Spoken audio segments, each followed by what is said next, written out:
Welcome! Thank you for spending your time with me today to learn how to think like a course designer.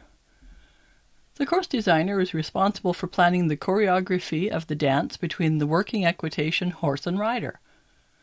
It's a flexible plan, open to interpretation from the rider, and sometimes the horse. But the order, positioning, and distances of obstacles from each other will affect how successfully this dance plays out, and that's important whether it is for show or for training.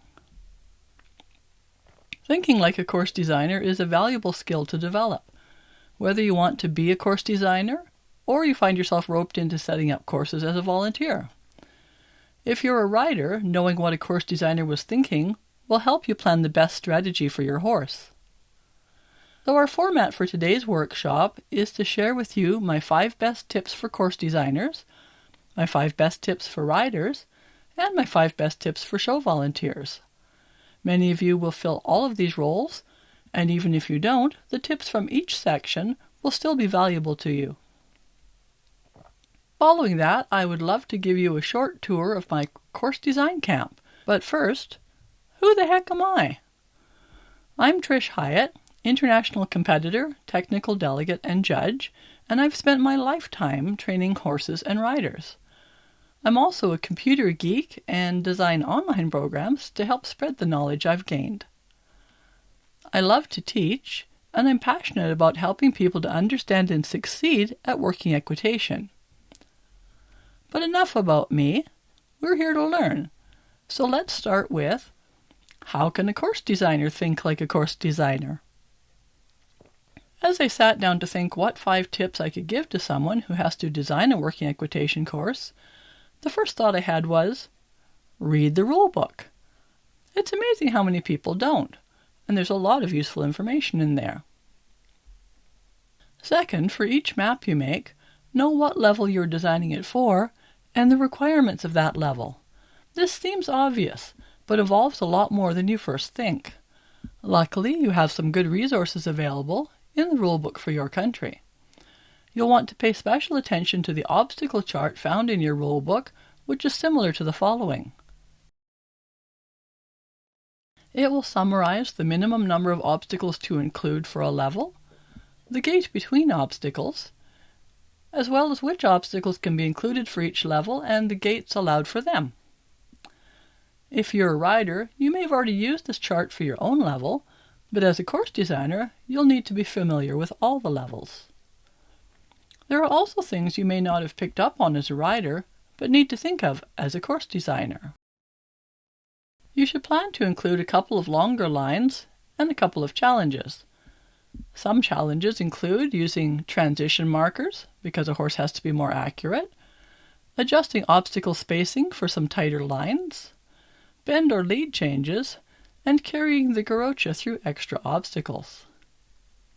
Make sure to leave a minimum of 30 feet or 10 meters between obstacles. It's in the rule book. And try to include a balanced amount of left and right bends or leads.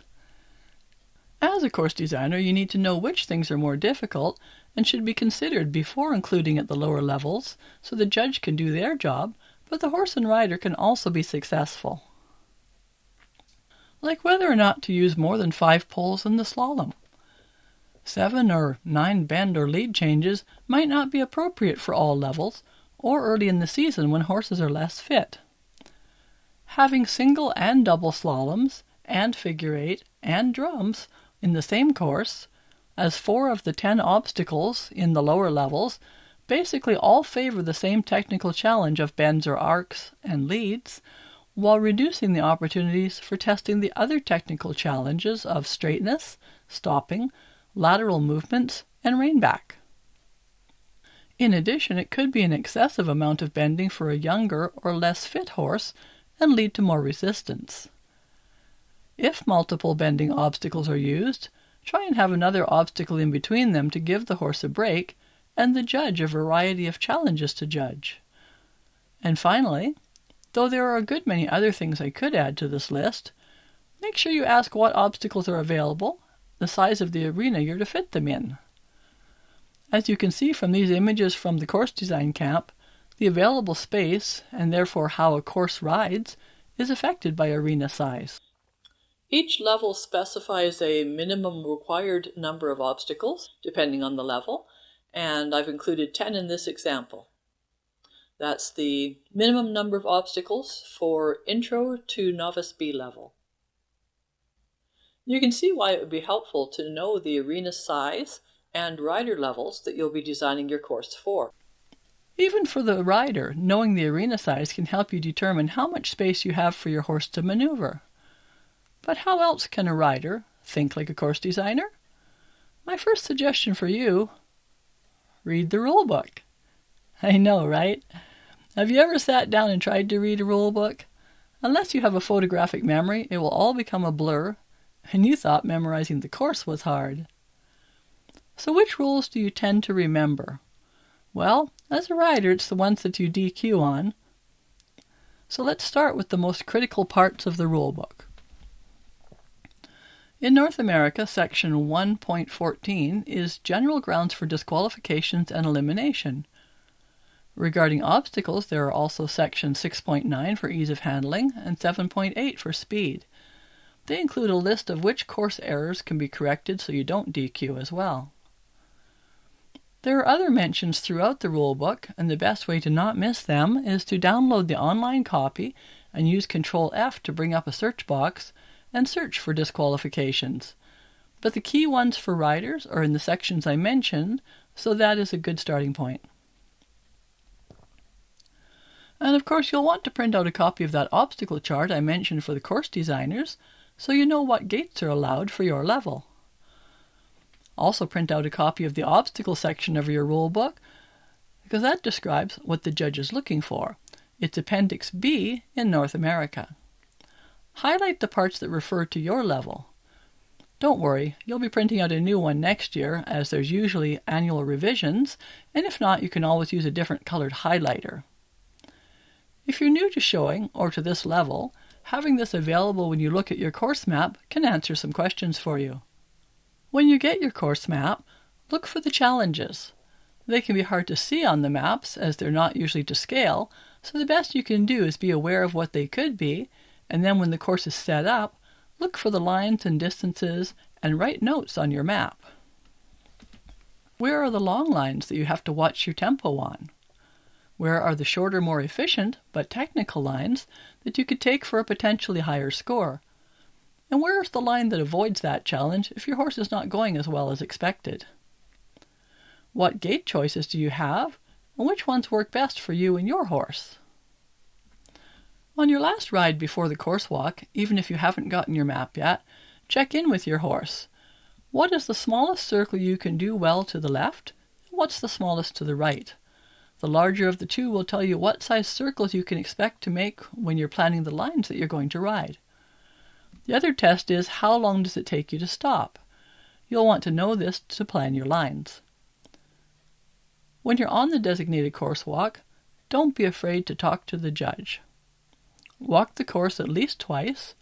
First go with the judge so you can hear other riders' questions. Don't assume the map or courses are set up correctly. If something doesn't seem right, get clarification. Either you don't understand, or an error has been made in designing or setting up the course. It happens. When you feel you understand what the judge wants, then walk it at least once on your own, planning your ride based on the results of your testing in the warm-up ride. Walk the exact path you plan to ride, as it will help you to not get lost later. Did any questions come up for you when you looked at the map or the layout of the actual course? Are they answered in the rule book? Or do they depend on how your horse feels? You should walk that section of the course using both alternatives. Which one feels more doable today? Make notes on your map. Can your horse canter that 30-foot line and do a half circle in a 15-foot space to line up for the next obstacle? Or should you take a longer line? Don't rely on your memory. Writing on the map will actually help you to remember, though. Note these challenges on your map and test your horse in the warm-up pen to choose the best line for that day and time. Now you're thinking like a course designer. Our third group of people that need to think like a course designer are the show organizers and volunteers. You are often also riders, and so those tips will apply to you as well. In addition, you will usually be required to set up a course from someone else's map, and so the tips given for the course designer also apply to you. If it's not a rated show, planning of and setting up the course should be done by the most knowledgeable person there. On any given day, that might be you. Here's an example of a course map from a show. These are all examples of that one course set up by different people in the same sized arena. As you can see, there are many different interpretations, and they may or may not be what the original course designer had planned. Have you included the challenges that were envisioned? Have you included challenges that are too difficult for the level of rider simply by placing the obstacles slightly different? Can you tell? You also have to think like a course designer and be aware when setting up the course, the distances between obstacles and environmental objects, and whether the line can be ridden from either hand. You have both right and left-handed riders, and the gate, pole and ring, and jug will ride differently for them. As any rider could have to do the gate twice, all riders should be able to go through forwards or backwards. This means if a gate is set for a right-handed rider to go through forwards, the left-handed rider will have to go through backwards, and the only thing that you can control as a course designer, or the one setting up the course, is that either way allows for a clean, uncluttered departure and approach that is no harder for one than the other, especially at the lower levels. The jug as well should not be set too close to a fence, forgetting that some riders may have to pass on the other side of it to perform it. If the remove pole, spear, ring, and replace pole is set on a bending line, this will be an advantage to the right bent horses, if angled right, and a disadvantage to the left-handed riders, or vice versa. The one that could be the biggest challenge is when the remove and replace pole use the same barrel, and after spearing the ring, the riders have to turn and come back. Right-handed riders will generally be on the right lead and turn right. Left-handed riders will generally be on the left lead and turn left. Make sure there is room for them to turn that way, otherwise they will require 2 extra lead changes, making the obstacle unfairly difficult for them at the lower levels. Oh, and did I mention? You should read the rule book.